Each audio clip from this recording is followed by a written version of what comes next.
sin pena ni gloria. Así es como algunos deciden pasar a la historia.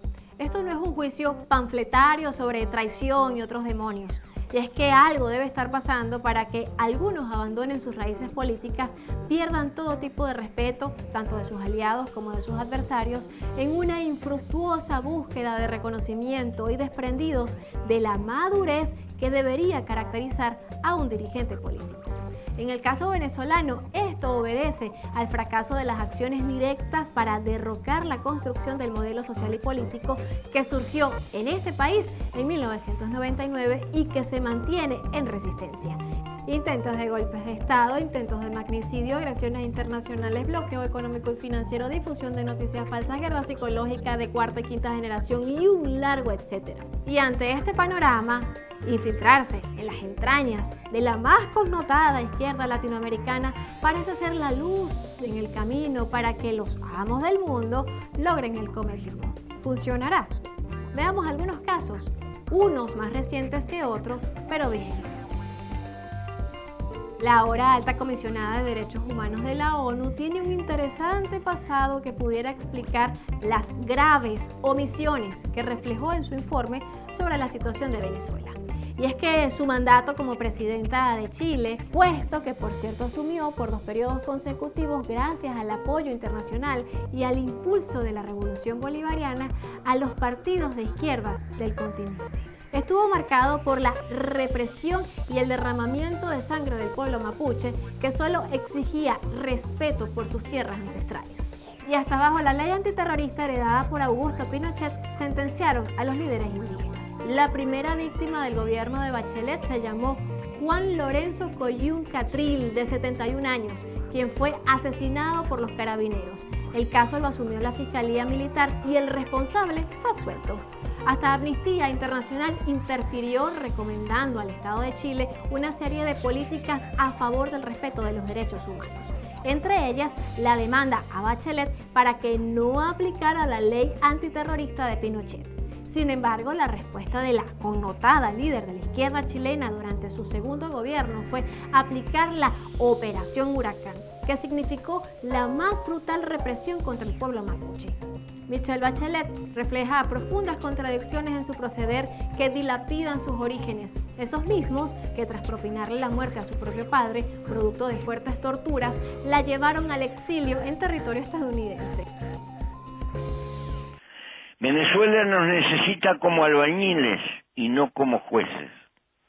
La presión exterior solo crea paranoia y esto no colabora hacia condiciones internas en esa sociedad.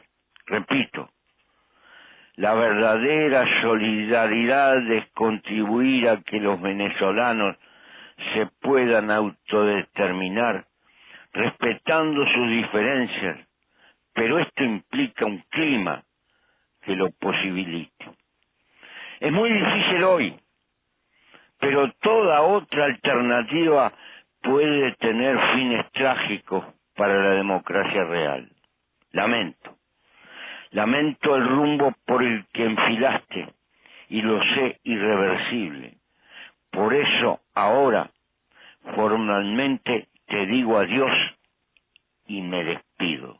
De esta forma se plantó Pepe Mujica en contra de las agresiones internacionales que inició Luis Almagro en el seno de la OEA contra Venezuela en septiembre de 2008 y de esta forma se despidió de Almagro, con la nostalgia que al parecer le dejó su decepción.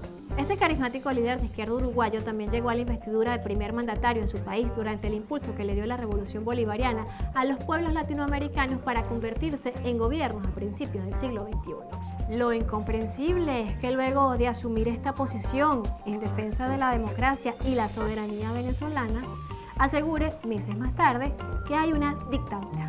¿Cómo comprender a Pepe? ¿Cómo comprender al político de intachable coherencia, el que vive en un ranchito y maneja un viejo escarabajo? Ese mismo que hace un año defendía la democracia de un país al que ahora llama dictadura. ¿Será acaso otro espejismo político? Sin pena ni gloria, también es el rumbo de un grupo de personajes que no solo sirvieron o se sirvieron al pueblo venezolano, sino que además fueron parte de la creación del proyecto bolivariano con sus aciertos y desaciertos. Los más sesudos técnicos que acompañaron a Hugo Chávez y que ahora se ufanan de no ser parte del gobierno de Nicolás Maduro, pero no asumen la responsabilidad de muchos de sus actos. Se lavan las manos. Rafael Darío Ramírez Carreño, vicepresidente del área económica, ministro del Poder Popular de Petróleo y Minería, presidente de Petróleos de Venezuela, PDVSA. Pues yo estoy obligado a decirlo. Rafael Ramírez fue, ha sido y es uno de los hombres más leales al comandante Chávez. Así se presentaba a quien ahora denuncia ante la ONU violaciones a los derechos humanos en Venezuela. Llama a una junta patriótica, considera que la salida del conflicto en Venezuela a través del diálogo por la paz y la reconciliación es un pacto, entre otras cosas. Usted fue una representante y una férrea defensora del chavismo. De hecho, como decíamos, estuvo al frente de la Fiscalía de ese país durante casi 10 años, entre 2008 y 2017. Sin embargo, hoy se transformó en una de las principales voces opositoras al gobierno de Nicolás Maduro. ¿Cuál fue el clic? ¿Cuándo y por qué dio ese giro? Mira, yo siempre cuestioné y critiqué las cosas que no estaban apegadas a la Constitución y a la ley. Ningún periodista serio dejaría de hacerle la misma pregunta a quien, por ejemplo, tuvo una participación protagónica en la sentencia que hiciera la justicia venezolana en 2015 al ahora prófugo Leopoldo López, dirigente de Voluntad Popular, condenado a casi 14 años de prisión por los delitos de instigación pública, asociación para delinquir, daños a la propiedad e incendio. Acciones que dejaron un saldo de 43 víctimas mortales. Lo incongruente es que después, como fiscal en el exilio, dijera que cumplió esa misión por presiones del chavismo, declaraciones con las que los medios se dieron un festín. 10 años sufriendo entonces presiones, pero disfrutando de las mieles del poder. Si tanto pudieron evitar, ¿qué los aguantó? Cosas veredas, Sancho. Como estos, hay otros personajes que por ahora no mencionaremos, pero reseñar a uno es reseñar a todos porque son estrechos sus vínculos y sus intereses. Aunque sigan ondeando las banderas de un chavismo pulcro que desmontan ellos mismos cuando, por ejemplo, comparan a Hugo Chávez con la figura de un autoproclamado o viralizan intrigas en torno a su humanidad. El sistema digestivo del pueblo venezolano es muy fuerte, pero estos casos sin duda le alteran. Por eso, escudriñarlos debe ser ejercicio solo para profesionales de la coloproctología social. Y mientras siga corriendo este lapso de la historia, sin pena ni gloria, quedan solo sus recuerdos en la esperanza del pueblo.